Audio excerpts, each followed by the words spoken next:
अस्सलामुअलैकुम जी, क्या हाल चाल है आप लोगों की। उम्मीद है जी सब लोग ठीक ठाक होंगे। मैं भी बिल्कुल ठीक हूँ अल्हम्दुलिल्लाह से। व्लॉग का आगाज़ अभी हम नाश्ते के साथ कर रहे हैं और नाश्ते में मैं अपने चाय बिस्किट खा रही थी नाश्ते में, और साथ में बिग बॉस देख रही थी। मैं बहुत शौकीन हूँ बिग बॉस देखने की, और मैं कोई सीज़न ऐसा नहीं होता जो मैंने बिग बॉस का ना देखा। इस दफ़ा मैं लेट हो गई देखने में, और फिर मैंने रात को बैठ के सारा दिन इसकी सारी एपिसोड्स देखी स्टार्ट से, और अभी तक तो फ़िलहाल अच्छा लग रहा है बिग बॉस। आप लोग बताइएगा आप लोग देख रहे हैं या नहीं। इसमें यहाँ पे जो है बस मैं तैयार हो गई थी, क्योंकि अभी जो है हम लोग जा रहे थे बाज़ार, और कुछ चीज़ें वगैरह लेनी है। बाज़ार तो एक ऐसी जगह अपने ना भी कुछ लेना होना, फिर भी आप बहुत कुछ लेकर ही वापस आते हो। मम्मी चलो आप चलो, वो आ रही है, मैं आ रही हूँ। ताला लगा लो ना, वो निकलेगी तो लगेगा। मैं भी सूट लूँगी।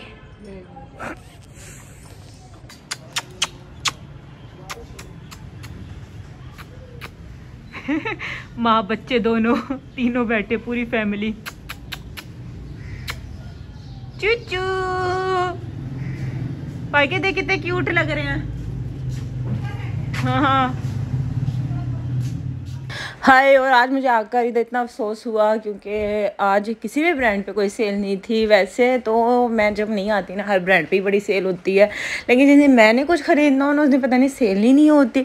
और मैं पूछ रही थी उनसे कि सेल नहीं लगी, वो कह रहे नहीं मैडम अभी तो विंटर की न्यू कलेक्शन आई है अभी सेल कहाँ से आ जाएगी, अब कुछ टाइम गुजरेगा तभी सेल आएगी एक्चुअली मुझे ना किसी को ड्रेस देना था, तो मुझे ना लॉन का ड्रेस चाहिए था, तो मुझे ना लॉन का ड्रेस मिला ही नहीं इस दफ़ा कहीं किसी ब्रांड पे। गिने चुने ब्रांड पे कुछ प्रिंट्स पड़े थे, प्रिंटेड ड्रेस ना, लेकिन वो इतने मज़े के नहीं थे। मैंने उनसे पूछा कि आपके पास लॉन का कोई ड्रेस नहीं हो? कह रहे मैडम सर्दी में कौन लॉन पहनता, अब तो विंटर आ रहा है। मैंने कहा फिर भी होनी तो चाहिए ना, लेकिन इस दफ़ा थी नहीं। वो कह रहे अब तो आपको विंटर ही मिलेगी, अब तो जब सीज़न ख़त्म होगा फिर ही लॉन आएगी अच्छा वैसे मैं तो ज़्यादा देखती हूँ स्टिचू अपने लिए, लेकिन अगर मैं किसी को देना हो ना, फिर मैं अनस्टिच लेती हूँ, क्योंकि किसी के दूसरे का ना साइज़ का इतना आइडिया नहीं होता। तो स्टिच अनस्टिच के होता, आप किसी को दे भी दो ना, अपनी मर्ज़ी से सिलवा कर पहन लेते हैं।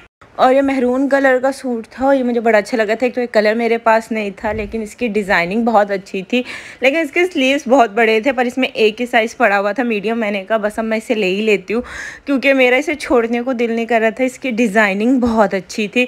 आप जो मर्ज़ी ले लो ना, किसी भी टेलर से सिलवा लो, जो डिज़ाइनिंग ब्रांड ने की होती है ना, जिस तरीके से उनकी स्टिचिंग होती है वो बात नहीं आती। जबकि ब्रांड की जो भी स्टिच कलेक्शन आप उठा लो ना, उसके प्रिंट्स बड़े सिंपल होते हैं, लेकिन इन्होंने ना बस डिज़ाइनिंग कर करके ना उसे थोड़ी अच्छी लुक दी होती है, जिसकी वजह से ना बड़े अच्छे लगते होते हैं, और पहने हुए भी बहुत प्यारे लगते हैं। अगर आपने नोट किया हो, इंसान जो भी स्टिच सूट लेता है ना ब्रांड से, उसमें वो ज़्यादा स्मार्ट लगता है अनस्टिच सूट की निस्बत जो वो खुद सिलवाता है। मुझे ऐसा लगता है कि स्टिचिंग का ना काफ़ी फ़र्क होता है। इधर बस मैं लॉन के कुछ आर्टिकल्स ढूंढ रही थी जो मिल जाए और इतने कोई मज़े के नहीं थे, और जो अच्छे लगते थे वो विंटर के आर्टिकल्स थे। लेकिन विंटर की कलेक्शन बहुत अच्छी आई हुई है। जे डॉट पर भी विंटर की कलेक्शन बहुत अच्छी है, ईडन रोम पर भी बहुत अच्छी है, जलबरी पर भी विंटर की कलेक्शन बहुत अच्छी है। यानी मोस्टली ब्रांड्स पर इस वक्त विंटर ही है, लेकिन इस वक्त जो विंटर आई हुई है ना, वो इतनी मोटी विंटर नहीं है, यानी नॉर्मल स्टफ़ है विंटर का, जो हर सीज़न में पहना जा सकता है। और ये मैं थी यहाँ पे, मैंने आज लॉन्ग फ्रॉक ब्लैक कलर की पहनी हुई थी, और मैं एथनिक आई थी। मैं बहुत टाइम बाद मुल्तान के एथनिक आउटलेट पर आई हूँ, लेकिन इन्होंने क्या खूबसूरत आउटलेट बनाया एथनिक वालों ने। लेकिन जब मैंने इनके ड्रेसेस के प्राइस देखे ना, मैंने कहा सारे आउटलेट के पैसे इन्होंने हमसे ही लेने हैं। पिंक ड्रेस बहुत अच्छा था, लेकिन मेरी रेंज से बहुत बाहर थे। 2 पीस 9000 का था। ये येलो फ्रॉक मुझे बहुत अच्छी लगी थी, ये विंटर की थी, लेकिन ये 17000 की थी एथनिक पे। एथनिक में सूट बहुत प्यारे थे, बड़ी प्यारी फ्रॉक्स आई हुई थी। 2 पीस इनके प्रिंटेड बहुत अच्छे थे। इनका अनस्टिच तो इतना होता नहीं है, स्टिच ही होता है इनका। बहुत प्यारा कलेक्शन थी, और ख़ुद की आउटलेट भी बड़ा प्यारा था, लेकिन प्राइस भी बहुत प्यारे थे। जिसने 17, 15, 10 हज़ार का ड्रेस लेना हो ना, वही एथनिक पे आए, वरना मत आना फ़िलहाल तो मैं एथनिक से ना विंडो शॉपिंग करके बाहर आ गई थी, लेकिन मैंने कहा कि कुछ टाइम बाद ना मेरी वेडिंग एनिवर्सरी आएगी, तो मैंने एक फ़्रॉक पसंद करके आई हूँ। अगर मैं कहा शायद उस वक्त तक सेल लग जाए, तो फिर मैं ना एथनिक से वो फ़्रॉक लेकर जाऊँगी उसके बाद मैं मार्केट और जलबरी ना जाऊँ। ऐसे तो जलबरी के साथ नाइंसाफ़ी हो जाती है जलबरी की वैसे मैंने प्रमोशन इतनी की, इससे पता है जलबरी वालों ने मुझे कितने फ्री सूट और पैसे दिए हैं, जबकि उन्होंने मुझे एक भी सूट फ्री में नहीं दिया है अच्छा, मुझसे किसी ने पूछा था ज़ेलबरी के ड्रेसेस का कि आप इधर से काफ़ी ड्रेसेस लेती हैं, इसकी क्वालिटी कैसी है। यार इनकी क्वालिटी काफ़ी अच्छी है ड्रेसेस की ना, मुझे तो पर्सनली बहुत अच्छी लगती है और मेरा एक्सपीरियंस इनके साथ बहुत अच्छा रहा है। इस दफ़ा समर में मैंने बेतहाशा ज़ेलबरी के स्टिच अनस्टिच सूट पहने हैं और बहुत अच्छे गए हैं, जबकि वो बहुत दफ़ा वॉश भी हुए हैं और उन्हें मैंने खूब घर में रगड़ा है, लेकिन वो बिल्कुल भी ख़राब नहीं हुए हैं। और मैंने जिनको इनका गिफ्ट भी दिया था ना ज़ेलबरी का, उन्हें भी बहुत अच्छे लगे थे। और ज़ेलबरी की कलेक्शन बाकी ब्रांड्स की निस्बत ना थोड़ी रीज़नेबल होती है रेट में। और एक ये ब्रांड वालों का धोखा बाहर लगा रखा होता है, 3000 प्राइस बंदा ले लेता है और उसके बाद जब बिल बनकर आता है ना, उस पर 450 रुपये का टैक्स। फ़ायदा इससे बेटर बंदा सामने ही लगा दे 3500 का। एवं ही आवाम को धोखा दे रखा होता है इन्होंने भी। 450 रुपये एक सूट पर टैक्स लगा रखा है, क्या बात है। अच्छा, मैंने ज़ेलबरी से ये ड्रेस लिया था, विंटर कलेक्शन है उनकी ये, और ये मुझे शायद टैक्स वगैरह सबके साथ 3300 3350 इस तरीके से शायद मिला है। मुझे एग्जैक्ट प्राइस याद नहीं है इसके, लेकिन इसी रेंज में था, 3 वाली रेंज में। ये बड़ा प्यारा सूट लगा था मुझे, ब्लैक कलर का, और इसका कंट्रास्ट बड़ा प्यारा है। ये ब्लैक और ऑफ वाइट दुपट्टे वाला जो कंट्रास्ट होता है ना, ये बड़ा प्यारा होता है। अच्छा, ये इनका दुपट्टा है ऑफ वाइट कलर का, और जिस कलर की एम्ब्रॉयडरी की भी है ना आगे, उसी का प्रिंट इन्होंने बना रखा है दुपट्टे पर। इनका ये दुपट्टा बड़ा मज़े का है। अच्छा, मैं आपको इनका स्टफ़ दिखा देती हूँ विंटर का। ये इतना बारीक स्टफ़ है, कोई इतना मोटा स्टफ़ नहीं है, क्योंकि इन्होंने मेंशन कर रखा था खद्दर। तो मुझसे किसी ने पूछा था आप ज़ेलबरी की खद्दर ट्राई किया तो बता दे। तो ये इतना कोई मोटी खद्दर नहीं है, बल्कि मुझे ये खद्दर लग भी नहीं रही है। ये जो कैम्ब्रिक स्टफ़ होता है ना, ये वो स्टफ़ है। हाँ, ऑब्वियसली लॉन नहीं है, लेकिन लॉन से थोड़ा मोटे वाला स्टफ़ है, लेकिन ये मोटा कपड़ा नहीं है। शायद अभी इतनी सर्दी नहीं आई है ना, तो मिड विंटर कलेक्शन है ये, तो बारीक ही है लेकिन सर्दियों की ही है। और ये लाइनिंग वाली शर्ट है इसकी, जो है ये बड़ी अच्छी लगती है। जो लाइनिंग वाले सूट होते हैं ना, ये पहने हुए बहुत अच्छे लगते हैं। मेरा पर्सनल एक्सपीरियंस है, जिन लोगों ने लाइनिंग वाले सूट पहने होंगे उन्हें पता है। एक तो इसमें आपकी लुक बहुत स्मार्ट आती है, और ऊपर से ये पहने हुए बड़े प्यारे लगते हैं। तो इसकी पूरी शर्ट लाइनिंग वाली, और लाइनिंग वाली शर्ट पे ये एम्ब्रॉयडरी इन्होंने की हुई है। तो ये पूरा सूट है। बाकी मैंने आपको स्केच में तो दिखाई दिया था, बाकी आप इनकी वेबसाइट पर विजिट कर लेना, उधर ये अभी न्यूली कलेक्शन लॉन्च हुई है, आपको सारे आर्टिकल्स मिल जाएंगे। अच्छा, सेकंड मैंने ये वाला ड्रेस जो है लिया था, और ये ड्रेस तो ऑलरेडी मैं आपको बड़े डिटेल से दिखा चुकी हूँ। इस ड्रेस को मैंने इसकी डिज़ाइनिंग की वजह से लिया था। ये बहुत प्यारा ड्रेस है, ये पहना हुआ बहुत अच्छा लग रहा था और इसे मेरा दिल नहीं कर रहा था छोड़ने को, क्योंकि ये ड्रेस पहन के बहुत प्यारा लग रहा था। और मैं पहनती भी इसी टाइप के सिंपल कपड़े हूँ, मैं ज़्यादा हैवी वाले कपड़े घर में नहीं पहनती। मैंने घर के लिए लिया ये, लेकिन बड़ा प्यारा था, आगे मेरे काम आ जाएगा इस जैसी डिज़ाइनिंग के, और सूट बनवा लूँगी। इसकी शलवार भी बड़े मज़े की थी, उस पर भी प्लेट्स डली हुई थी। और बस फिर हम लोग घर आए थे, और घर आकर फिर मैंने ये स्पैगेटी खाई थी, मेरी बहन ने बनाई हुई थी।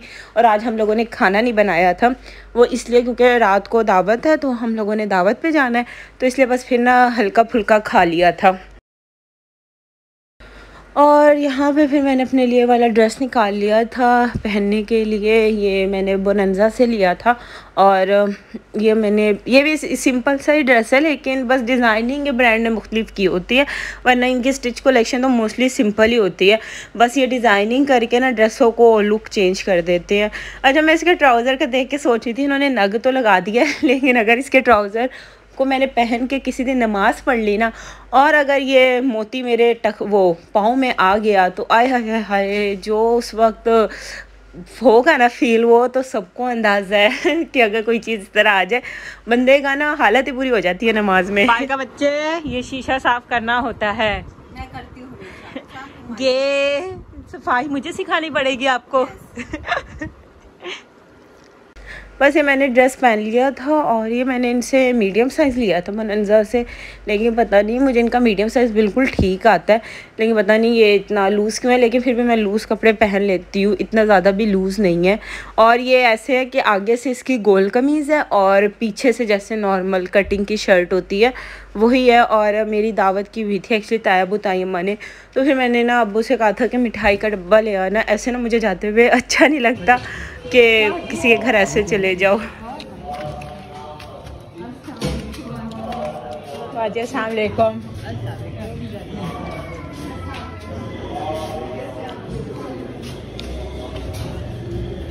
और बस यहाँ पे हम लोग आ गए थे। अच्छा, मुझसे किसी ने कमेंट करके पूछा था आप ये पैदल जाती हैं, आप लोगों के घर क्या करीब है? हाँ जी करीब है, आप समझें कि एक गली का डिस्टेंस है मेरे ताबू के घर में ना, करीब करीब ही रहते हैं हम लोग। और बस यहाँ पे खाना लग गया था, खाने में थे शामी कबाब और ये गजरेला था, चिकन पुलाव थी और ये चाउमीन थी, अचारी चिकन कढ़ाई थी, ये सैलेड रायता जो सब खाने में होता है वो सब था, साथ में चम्मच प्लेट गिलास और पानी रोटी ये सब कुछ भी था। जब मैं अपने हस्बैंड से कभी पूछती हूँ ना, वो दावत पे गए हो या कहीं शादी पे, और पूछ लूँ कि मेन्यू में क्या था, तो मुझे यही बताते सब कुछ बताने के बाद ना कि प्लेट चम्मच कांटे वो गिलास रोटी सब कुछ था। तो मैंने भी आपको ना इसी तरीके से सब कुछ बता दिया। आप लोगों ने भी खाना खाना है तो आ जाइए, खैर आप पिक्चर को देखकर ही खा सकते हैं, कोई नहीं, कभी कभी दिल को तसल्ली देना तब भी खाना खा लिया जाता है। आज तो मेरा चाउमीन डे हो गया, तो मैंने घर में भी चाउमीन खाई थी और फिर मैंने यहाँ आकर भी खा ली। और सर्दियों की सौगात गजरेला या गाजर की खीर जो भी आप कहते हैं ना, मैंने सर्दियों की पहली ये चीज़ अब खाई है, क्योंकि अभी हमने नहीं बनाई लेकिन ताइम्मा ने बनाई हुई थी, बड़े मज़े की बनी हुई थी। और चाय पीनी है तो आ जाइए। और खैर बस यहाँ पे हम लोग घर आ गए थे, इस वक्त रात के 12 बज रहे हैं और बस मैं यहीं पे ब्लॉग का एंड कर रही हूँ। पानी का रिमाइंडर दे रही हूँ, उठ के जल्दी जल्दी जाए, फटाफट से पानी पिए और अब आपसे नेक्स्ट वीडियो मुलाकात होगी। अपना ख्याल रखिए, खुश रहिए जी, अल्लाह हाफिज़।